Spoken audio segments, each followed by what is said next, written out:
जून series के expiry के दिन बाजार में निकले तो शानदार रिकवरी। बैंक निफ्टी नीचे से करीब 500 अंक सुधरा। रिलायंस के साथ FMCG दिग्गज ITC और HUL से मिला बाजार को सहारा।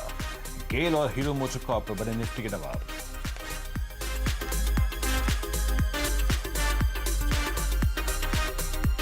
जून वायदा की एक्सपायरी आज। CNBC आवाज पोल में 50% ट्रेडर्स ने कहा 10,300 से 400 के बीच में एक्सपायरी संभव। निफ्टी बैंक में करीब 21,500 के नजदीक हो सकती है एक्सपायरी। IIFL फाइनेंस में प्रमोटर्स ने बढ़ाई हिस्सेदारी। आ सकता है ओपन ऑफर। IIFL ग्रुप के शेयरों में जोरदार तेजी।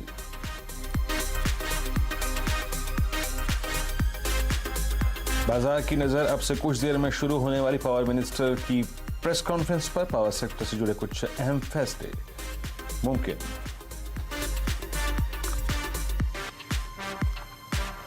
वेदांता रीलिस्टिंग से जुड़ी बिग एक्सक्लूसिव। बैंकों के साथ इस हफ्ते फंडिंग समझौता संभव। फंडिंग के लिए हिंदुस्तान जिंक के डिविडेंड का हो सकता है इस्तेमाल।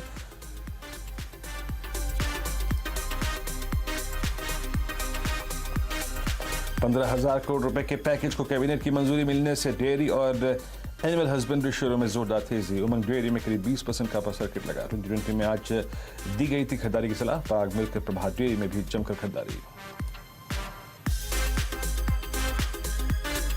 और CNBC आवाज के जैकपॉट शेयर सूर्य रोशनी ने कराई जमकर कमाई। शेयर में करीब 10% का लगा upper circuit. GS power Quick Heal में 10% से 14% तक का मूव। 2020 में आज नीरज ने दी थी खरीदारी की सलाह।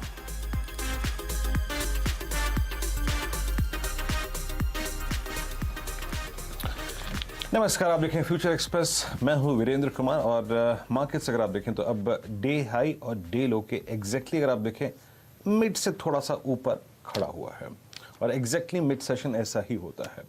निफ्टी बैंक निफ्टी को लेकर मैं डिस्कशन करूंगा अभी यहाँ पर, और सेकेंड हाफ में आपकी अप्रोच क्या होनी चाहिए उससे बात करेंगे। लेकिन कुछ देर पहले मेरे सहयोगी यतीन मोहता ने खबर क्रैक की थी, जरा मैं उसको फिर से आपको समझाना चाहूँगा।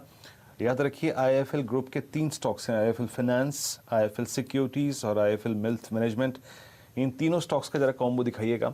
सारे के सारे स्टॉक्स इस वक्त डे हाई की ट्रैजेक्टरी में ट्रेड कर रहे हैं।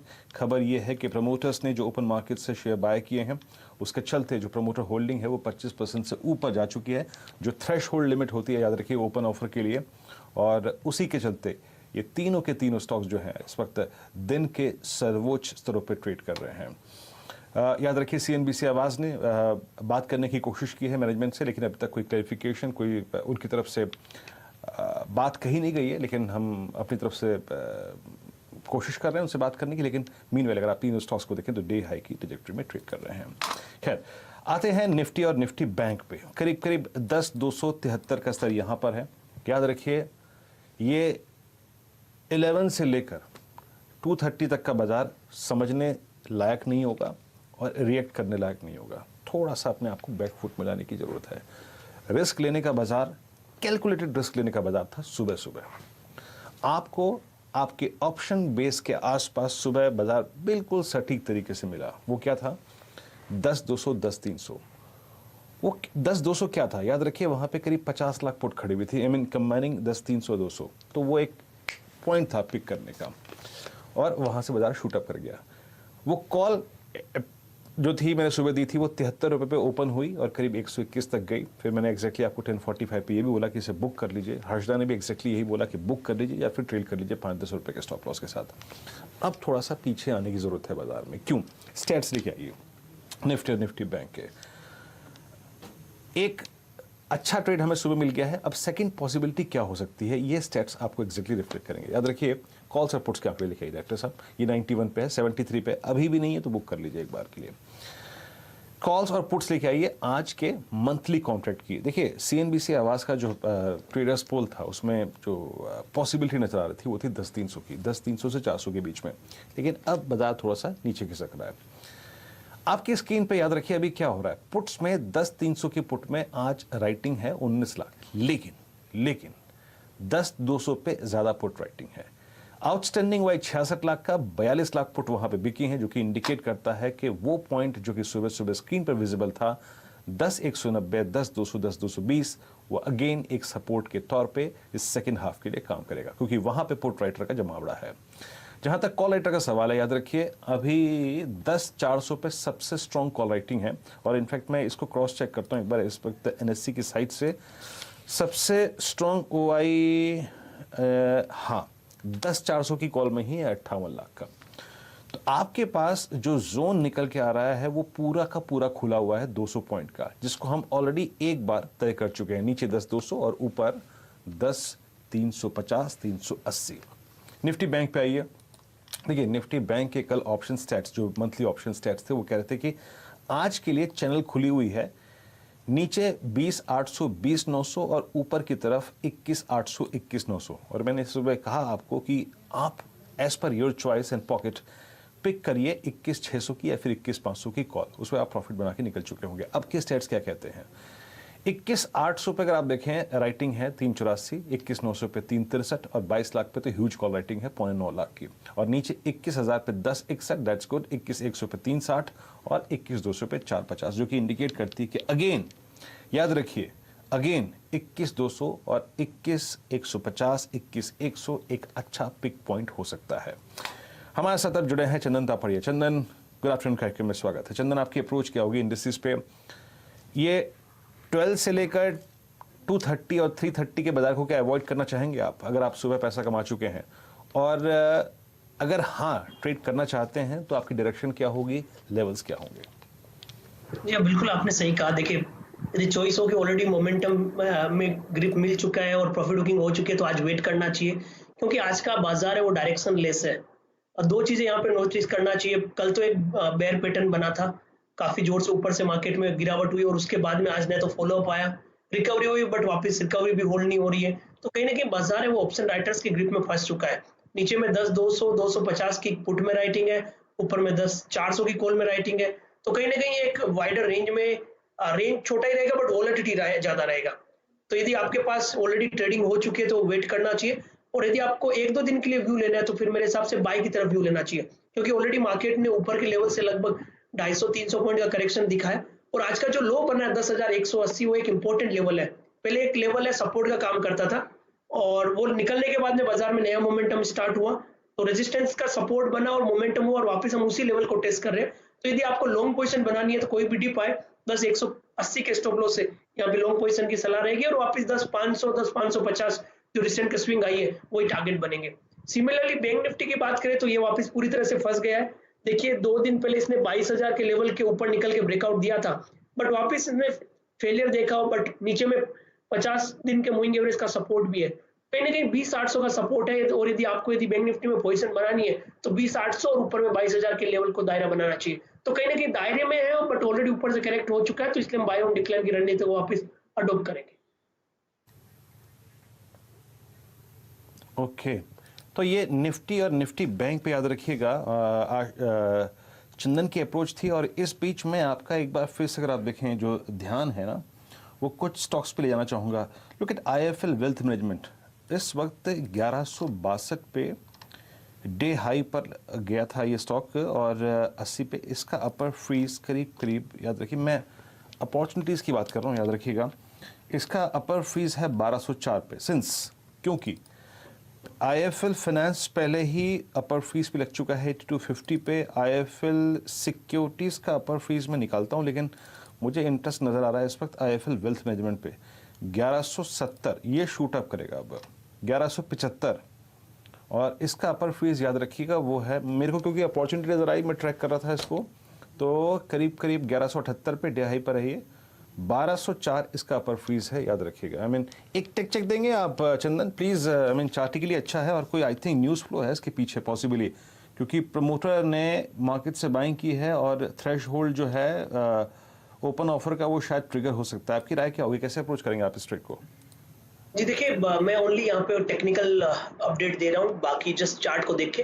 और टेक्निकली सेटअप की बात करें तो स्टॉक में अच्छा खासा ब्रेकआउट देखने को मिला है। काउंटर पहले लगभग 1090 और 1100 के लेवल पे मल्टीपल हर्डल ले रहा था और पिछले लगभग आप देखोगे तो 13-14 वीक के कंसोलिडेशन के बाद ब्रेकआउट हुआ है। आज का वॉल्यूम भी अच्छा है और कहीं ना कहीं जो भी मोमेंटम हुआ है वो बता रहा है कि अपमूव बनना चाहिए। तो 1110 जो पहले हर्डल होता था उसको स्टॉप लॉस लगाना चाहिए और कहीं ना कहीं यहाँ पे 1250 से लेके 1350 तक के लेवल बनने चाहिए। अभी अपर फीस लग जाएगा इसमें। अगर आप देखें 1190 हो गया ये, तो ये एक गुंजाइश बाकी थी, मुझे स्क्रीन पे नजर आ रही थी तो मैंने इसको मेंशन कर दिया। 1100 अभी हमने बात करनी शुरू करी थी कुछ देर पहले, और 1190 1204 पे इसका याद रखिएगा अपर फीस है। मैं और भी ट्रैक करूंगा ऐसे स्टॉक को। मीनवाइल अब आते हैं चंदन के ट्रेड्स पे। चंदन, आज आपके स्टॉक फ्यूचर्स, क्योंकि स्टॉक फ्यूचर्स पे कॉल लेना अच्छा है। और एक और चीज चंदन, आप देखिए कि कल 12:30 से लेकर जो 3:30 तक का पेन था, उसमें सबसे बड़ा इंडिकेटर था आईसीआईसीआई बैंक, बाजार के डिसॉल्व होने का, बैंक निफ्टी के सिंक होने का। लेकिन आईसीआईसीआई बैंक आज उस प्रेशर से थोड़ा सा हट के ट्रेड कर रहा है। थोड़ा सा इस पे एक टेक दीजिएगा और अपने स्टॉक फ्यूचर्स बताइएगा प्लीज। जी हाँ, देखिए सबसे पहले आईसीआईसीआई बैंक की बात करें। देखें कल बाजार में जो बिकवाली का रीजन था या कंट्रीब्यूटर था, कहीं ना कहीं आईसीआईसीआई बैंक था। बट अच्छी बात है कि आज अपने आप को ये होल्ड कर रहा है। आप नोटिस करोगे आज इसने लगभग 338 का लो बनाया और उसके बाद नीचे के लेवल से रिकवरी का ट्राई कर रहा है, और कहीं ना कहीं 330 333 एक मल्टीपल सपोर्ट इस काउंटर में है। और वैसे भी ये स्टॉक रेंज में फंसा हुआ है, नीचे भी ज्यादा जाता नहीं है, ऊपर में भी नहीं जाता, बट इमीडिएट रेजिस्टेंस के आसपास ये फिसल जाता है। तो मेरे हिसाब से यहाँ पे ओवरऑल खरीदारी की सलाह रहेगी। हल्का फुल्का डीप आए तो लेना ही चाहिए। 333-35 के लेवल को सपोर्ट बना के ऊपर में 360-65 के लेवल बनना चाहिए। और यदि निफ्टी और बैंक निफ्टी को रिकवर होना है तो मेरे हिसाब से आईसीआईसीआई बैंक का ही कंट्रीब्यूशन होगा, तभी रिकवरी यहाँ पे देखने को मिलेगी। तो कहीं ना कहीं ऊपर के लेवल से डिक्लाइन आया और रेंज में है, तो यहाँ पे बाय ऑन डिक्लाइन की स्ट्रेटेजी के साथ आप आईसीआईसीआई बैंक को खरीद सकते हैं। दूसरा, ट्रेडिंग आइडियाज की बात करें तो पहला ट्रेड हमारा रहेगा हीरो मोटो।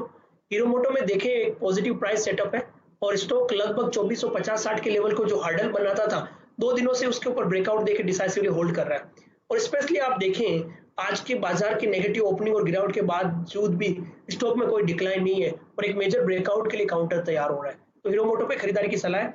2480 का स्टॉप लॉस है और ऊपर में 2700 तक के टारगेट यहाँ पे हासिल होने चाहिए। दूसरा ट्रेड यहाँ पे आईटीसी रहेगा। आईटीसी भी देखिए 3 दिन पहले नैरो रेंज फॉर्मेशन के बाद में मोमेंटम स्टार्ट हो चुका है। 2 वीक की गिरावट के बाद इस वीक में पॉजिटिव प्राइस पैटर्न बना है और कहीं ना कहीं राउंडिंग फॉर्मेशन भी यहाँ पे बन रही है। काउंटर में इस सीरीज में 200 के कॉल में राइटिंग है, इसके लिए वो लेवल निकल नहीं रहा है, बट अगले दिन और 1-2 दिन में यहाँ पे बड़ा मोमेंटम आ सकता है। तो 212 के अपसाइड के टारगेट रहेंगे, 191 के स्टॉप लॉस से आईटीसी की खरीदारी की सलाह रहेगी। तीसरा ट्रेड है वो बिकवाली की तरफ रहेगा, वो रहेगा अमर राजा बैटरी पे। देखिए लगातार 3-4 दिन से counter lower top lower bottom बना रहा है और प्रॉफिट बुकिंग देख रहा है, और वीकली चार्ट पे भी देखें बेरिश एनगल्फिंग पैटर्न बन रहा है। तो यहाँ पे थोड़ा सा डिप बनना चाहिए और कहीं ना कहीं डबल टॉप फॉर्मेशन भी बन रहे हैं। तो काउंटर काफी अच्छा स्ट्रॉन्ग था बट अब अटक रहा है, इसलिए रिस्क रिवॉर्ड फेवरेबल है। तो अमर राजा बैटरी बिकवाली की सलाह रहेगी। 665 का स्टॉप लॉस है, नीचे में 605-600 तक के टारगेट बनने चाहिए। ओके, चलिए इस बीच अगर आप देखें स्टॉक्स अच्छा मूव दे रहे हैं। उसमें एक आप स्टॉक देखिए मैक्स फाइनेंशियल्स, लगभग 527 पे डे हाई पे आके ट्रेड करता हुआ, अच्छा मूव है यहाँ पे। और कुछ स्टॉक्स जो कि अच्छा कर रहे हैं, उसमें मन्नापुरम ये भी डे हाई की ट्रैजेक्टरी पे आके खड़ा हो गया 155-75।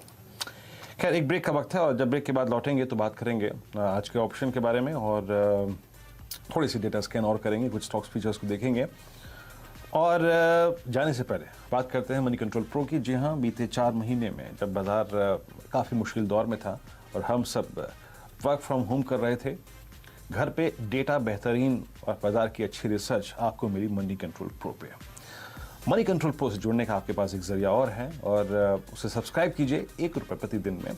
और अभी जो कूपन कोड आप सब्सक्राइब कर सकते हैं वो है PRO365। तो इसे सब्सक्राइब कीजिए और बाजार की तमाम जानकारी, चाहे इंडेक्स हो, स्टॉक्स हो, रिसर्च हो, समझिए, जानिए मनी कंट्रोल प्रो के साथ। फिलहाल एक ब्रेक के बाद हाजिर होते हैं।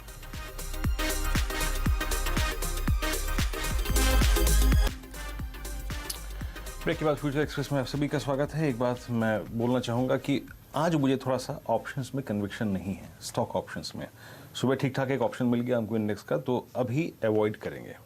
आज मेरे पास कन्विक्शन नहीं है तो मैं कोई ऑप्शन नहीं दूंगा, क्योंकि लग नहीं रहा है कि ऐसी वोलेटिलिटी में आप एक डायरेक्शनल ट्रेड लेकर पैसा कमा पाएंगे। तो लेट्स अवॉइड दैट सस्ता ऑप्शन टुडे।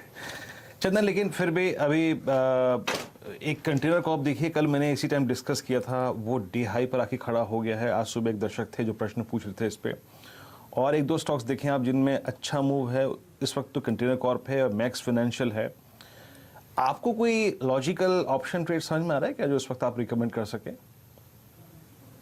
जी देखिए, आज का मोमेंट है वो नेकेड ऑप्शंस बाय का नहीं है। आप देखोगे कि कहीं ना कहीं बाजार अप डाउन करके एक रेंज में अटक रहा है, बट फिर भी आपने कुछ काउंटर्स की बात की है तो मोमेंटम तो मिसिंग है। और फ्यूचर के साइड में एक दो दिन के व्यू के हिसाब से कॉनकोर और एमएफएसएल में जरूर खरीदारी की सलाह हो सकती है। एमएफएसएल देखिए काफी अच्छा यहाँ पे प्राइस सेटअप है और हम लगातार पिछले कुछ दिनों से रिकमेंड कर रहे थे।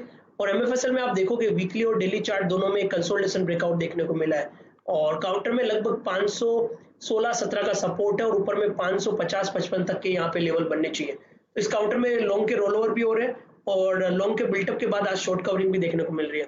उसके अलावा कॉनकोर भी आप देखोगे तो इस काउंटर में भी कंसोलिडेशन ब्रेकआउट हुआ है और राइजिंग ट्रेंड लाइन को होल्ड कर रहा है। पिछले लगभग 17-18 वीक का कंसोलिडेशन ब्रेकआउट हुआ है और यहाँ पे लगभग 418 का सपोर्ट है और ऊपर में 450 तक के लेवल बनने चाहिए। अच्छा चंदन, जरा एक स्टॉक बताइए, मैं स्कैनिंग करते करते पकड़ में ही आया है। आरईसी को, रूरल इलेक्ट्रिफिकेशन कॉर्पोरेशन को आप कैसे अप्रोच करेंगे? ये स्टॉक आप ये देख लीजिए कि 19 फरवरी के बाद पहली बार इसने आज अपने 200 EMA को किस किया है। ऑल दो याद रखिएगा रिवॉर्ड उतना अच्छा नहीं है क्योंकि स्टॉक ऑलमोस्ट 30 रुपए, यानी अगर आप देखें तो अपने लो से काफ़ी चल चुका है 30 रुपए के, 80 रुपए के मुकाबले। बट क्या ये इस जोन को पार करके और बड़ा मूव देने की तैयारी कर रहा है क्या? कोई टेक है आपका आरईसी पर? क्लाइंट्स के साथ क्या कोई व्यू शेयर किया है आपने इस पे? आरईसी है ऑलरेडी पॉजिटिव ट्रेंड है। सबसे पहले मैं इसके ऑप्शंस की बात करूं तो ऑप्शंस में कोई मूवमेंट नहीं है। मैं यहाँ पे लगभग 115 की कॉल देख रहा हूँ जिसमें लगभग पिछले 10-12 दिन से एक दायरे में कामकाज कर रहा है। नीचे में 50 पैसे, ऊपर में 3 रुपए और अभी 1 रुपए के आसपास चल रहा है। तो कोई बड़ा मूवमेंट तो नहीं है, बट यहाँ पे यदि इंट्राडे करना है तो 1 रुपए में कॉल ले सकते हैं। बट पोजिशनल व्यू की बात करें तो हमारा मानना है कि यहाँ पे एक ट्रेंड इंटेक्ट है, कहीं ना कहीं 110 के आसपास का सपोर्ट है और जिस हिसाब से लगातार चौथे वीक हायर लोज बन के और ब्रेकआउट होल्ड कर रहा है और इमीडिएट रिट्रेसमेंट लेवल को पार कर रहा है, यहाँ पे 123 से 125 तक के लेवल बनने चाहिए। तो एक आरईसी पे नजर रखिएगा और थोड़ा सा याद रखिए लाइट रहिएगा। हमारी एक्सपायरी का दिन है, ज़रूरत नहीं है खामखा बहुत सारे ट्रेड्स में कूदने की। अगर आपका सुबह ठीक ठाक रहा है, आपने रिस्क लिया, रिवॉर्ड आपको मिल गया, ये बाजार अभी बहुत रेंज बाउंड होने के संकेत दे रहा है। डॉक्टर साहब प्लीज़ ऑप्शन के स्टेट्स लेके आइएगा। फिर निफ्टी के वो जो मैं बात आपको कह रहा था कि 200 यानी 10-200 और 10-400 पे जो आउटस्टैंडिंग वाइज हैं वो ये इंडिकेट कर रहे हैं कि इस चैनल में ही इंडेक्स आपको काफ़ी परेशान करेगा। याद रखिएगा 10-200 की पुट का आउटस्टैंडिंग वाई अब करीब करीब है 57 लाख और 10-400 की कॉल का आउटस्टैंडिंग वाई है अब करीब करीब 63 लाख। तो नीचे का दायरा 10-220 और ऊपर का दायरा 10-350-380। कोई लास्ट मिनट ट्रेड ऐड करना चाहेंगे? इस बीच कौन कौन अगर आप देखें डे हाई की ट्रिजेक्टरी पे आके खड़ा हो गया 429.10 पे। कोई लास्ट मिनट ट्रेड चंदन ऐड करना चाहेंगे आप? मिसिंग है बाजार में, इसके लिए कोई बड़े ट्रेड तो बन नहीं रहे। ऑलरेडी कुछ काउंटर्स की हमने बात की, उन पे फोकस किया जा सकता है। हीरो, आईटीसी, कॉनकोर, आरईसी, एमएफएसएल, मेरे हिसाब से इन्हीं काउंटर में रहना बेटर रहेगा। और या फिर कुछ एफएमसीजी काउंटर में यदि किसी को थोड़ा सा एक लॉन्ग नजर रखना है तो एचयूएल में जरूर ट्रेडिंग कर सकते हैं, जहाँ पे लिमिटेड रिस्क है और थोड़े अपमूव यहाँ पे देखने को मिलेंगे। और उसके अलावा कोई किसी को प्राइवेट बैंक में देखना है तो शायद कोटक बैंक में एक होल्ड देखने को मिल रहा है, कंसोलिडेशन मिल रहा है, वहां पे 1315 के आसपास के सपोर्ट से ट्रेड कर सकते हैं। ओके, शुक्रिया चंदन, आप इस कार्यक्रम में शामिल हुए। लेकिन एक बात जरूर आपसे करनी है। सीएनबीसी आवाज़ और नेशनल स्टॉक एक्सचेंज एक खास मुहिम लेके आए हैं, जिस मुहिम में हम आपसे रोज़ बरोज़ एक मुद्दे पे बात करते हैं, कैसे आप अपने निवेश को सुरक्षित रख सकते हैं। याद रखिए पेनी स्टॉक्स। जब भी आप एक अच्छा पोर्टफोलियो बनाते हैं या फिर जब भी अपने पोर्टफोलियो को किसी से बात करते हैं या फिर किसी नए स्टॉक्स को अपने पोर्टफोलियो में डालना चाहते हैं तो उसके कुछ अगर आप देखें थंब रूल्स हैं। एक तो एक अच्छा पोर्टफोलियो बनाइए, large cap, mid cap, small cap का, उसमें एक अच्छा कॉम्बिनेशन बनाइए और कंपनी को पढ़ें लिखें, उसकी इंडस्ट्री को समझें और उसके बाद अपने पोर्टफोलियो में शामिल करें। और टिप्स के आधार पर, सिर्फ टिप्स के आधार पर निवेश ना करें। किसी भी निवेश से पहले अपने वित्तीय सलाहकार की राय जरूर लें और जो इन्फॉर्मेशन जिसके आधार पर आप इन्वेस्टमेंट खुद से कर रहे हैं, प्लीज़ उसके सोर्सेज को लेकर आश्वस्त हो जाइए। वो रजिस्टर्ड ब्रोकर या फिर किसी एक अच्छे प्रतिष्ठित न्यूज़ प्लेटफॉर्म से आना चाहिए। चंदन, एक बार हल्की सी आपकी भी राय चाहूँगा मैं इस मुद्दे पर। काफ़ी अच्छा ये अप्रोच आप कर रहे हैं और मेरे हिसाब से निवेश को और व्यूअर को बार बार सावधान करना चाहिए, क्योंकि बाजार में इमोशन मिक्स हो जाता है तो कहीं ना कहीं लालच में नुकसान हो जाता है। तो 2-3 चीजों का ध्यान रखें, अपना अच्छा ब्रोकर सेलेक्ट करें, अपना ट्रेडिंग और इन्वेस्टमेंट का फोकस क्लियर रखें और पेनी स्टॉक से बचे, क्योंकि पेनी स्टॉक्स लगने में ऐसा लगता है कि ये स्टॉक 5 रुपए वाला 20 हो गया, पर जब वो गिरते हैं तो वेल्थ डिस्ट्रॉय कर देते हैं। हमेशा ध्यान रखिए, स्टॉक मार्केट कैलकुलेटेड रिस्क और रिवॉर्ड का यहाँ पे बाजार है और आप यदि लॉन्ग टर्म इन्वेस्टमेंट करते हो तो अच्छा खासा रिटर्न बनेगा, बट उन्हीं कंपनीज में मिलेगा जहां पे कंपनीज खुद का कंपाउंडिंग सीएसआर ग्रोथ कर रही है। तो हमेशा अच्छी कंपनी में इन्वेस्ट कीजिए और अच्छा पोर्टफोलियो बनाइए, अपने पोर्टफोलियो को डाइवर्सिफाई कीजिए। मेरे हिसाब से यदि आप ऐसा करते हो तो 15 से 25% का यील्ड आपको मिलना चाहिए। ओके चंदन, बहुत बहुत शुक्रिया आप इस कार्यक्रम में शामिल हुए। सभी स्टॉक्स इंडेक्सेस पर रखी, स्टे लाइट, जरूरी नहीं है कि आज ही कुछ सब कुछ लगा दिया जाए। एक्सपायरी का डे है, वोलेटिलिटी रहेगी। एक ब्रेक के बाद आशीष वर्मा होंगे आपके साथ अगली खास पेशकश लेके। नमस्कार।